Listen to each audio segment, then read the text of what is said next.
সাবেক প্রধানমন্ত্রী শেখ হাসিনাকে ফেরত পাঠানোর বিষয়ে ভারত থেকে কোনো প্রতিক্রিয়া পায়নি বাংলাদেশ, জানিয়েছেন পররাষ্ট্র উপদেষ্টা তৌহিদ হোসেন।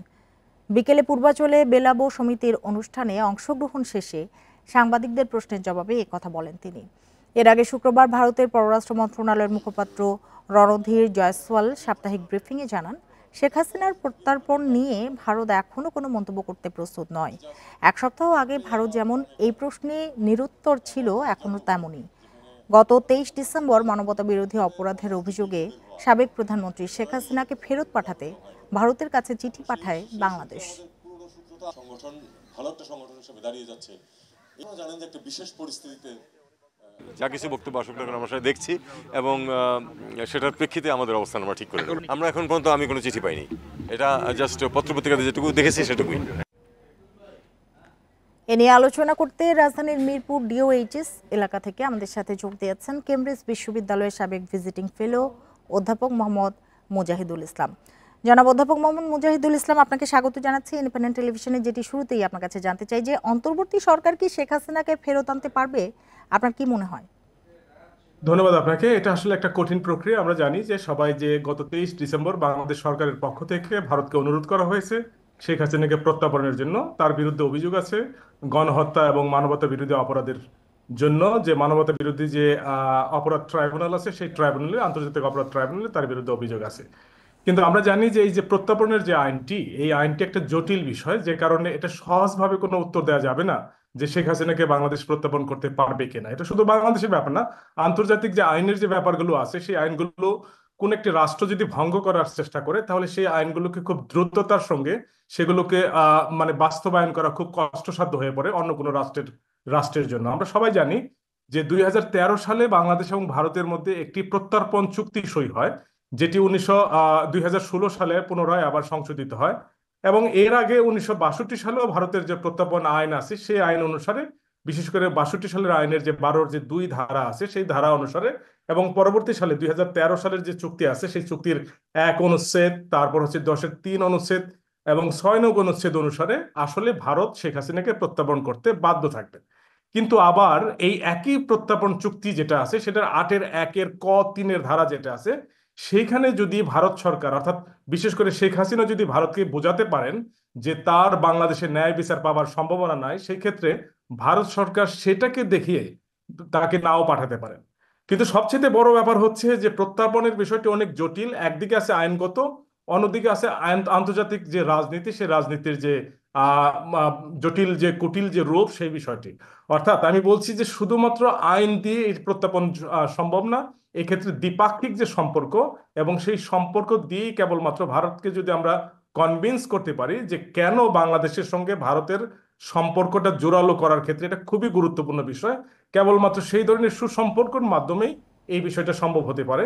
কিন্তু আইনগতভাবে উভয় পক্ষেরই জোরালো দাবি করার সুযোগ আছে। অর্থাৎ বাংলাদেশের চুক্তির ধারা মোতাবেক আইনগতভাবে আমরা দাবি করতে পারি, আবার ভারতও কিছু কিছু সুযোগ রয়ে গেছে, বিশেষ করে যেটা আমি বললাম যে ৮-এর ১ ধারা অনুসারে এবং অন্য ধারা আরেকটি অনুসারে। বিষয়ে, শেখ হাসিনার বিচার বাস্তবায়ন যদি করা না যায় সেক্ষেত্রে জুলাই বিপ্লবের আকাঙ্ক্ষা পূর্ণ হবে কি?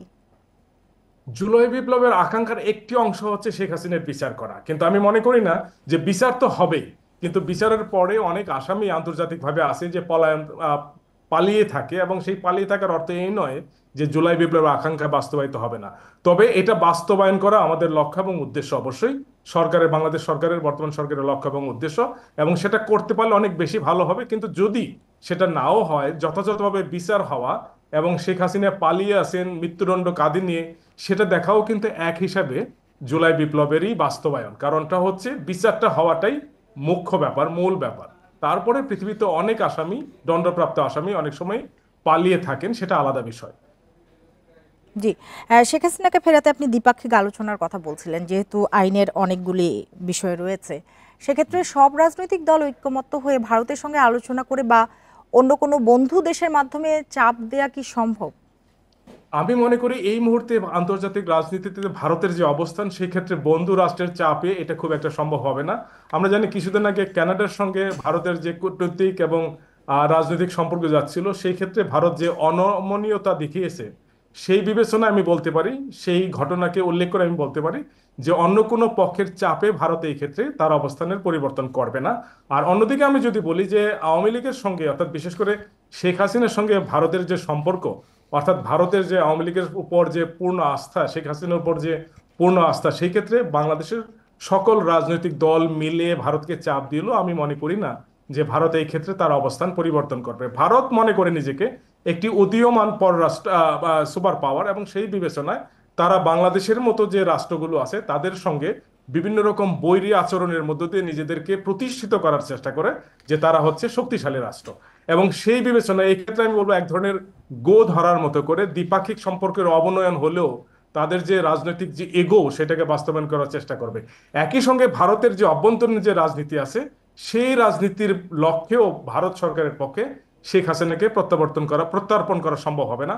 এটা অভ্যন্তরীণ রাজনীতির কথা যেটা বলছি, যে বিজেপির যে কতগুলো এজেন্ডা আছে, এবং বিশেষ করে পশ্চিমবঙ্গে বিজেপির সঙ্গে একই সঙ্গে মমতা ব্যানার্জিও যেভাবে, তৃণমূল কংগ্রেস যেভাবে এই বিষয়টাকে, শেখ হাসিনার বিষয়টাকে, বাংলাদেশের বিষয়টাকে যেভাবে তারা রাজনৈতিক পুঁজি হিসেবে ব্যবহার করার চেষ্টা করছে, সেই পুঁজি হিসেবের যে সুযোগটা সেটাকে ভারত সরকার কোনো মতেই নষ্ট করতে চাবে না। ফলে তার অভ্যন্তরীণ রাজনীতির কারণে, আন্তর্জাতিক অঙ্গনে নিজেকে সুপার পাওয়ার হিসেবে প্রতিষ্ঠিত করার যে আগ্রহ, সেই কারণে এবং নানাবিধ কারণে ভারত আসলে এই ক্ষেত্রে খুব একটা বেশি হ্যাঁ, জনাব মুজাহিদুল, যেটি জানতে চাই যে দেবে বলে মনে দ্বিপাক্ষিক হয় না। আলোচনার কথা আপনি বারবারই বলছেন, দ্বিপাক্ষিক আলোচনায় কি একমাত্র পথ শেখ হাসিনাকে ফেরত আনার ক্ষেত্রে, নাকি আর কোনো প্রক্রিয়া আনা সম্ভব?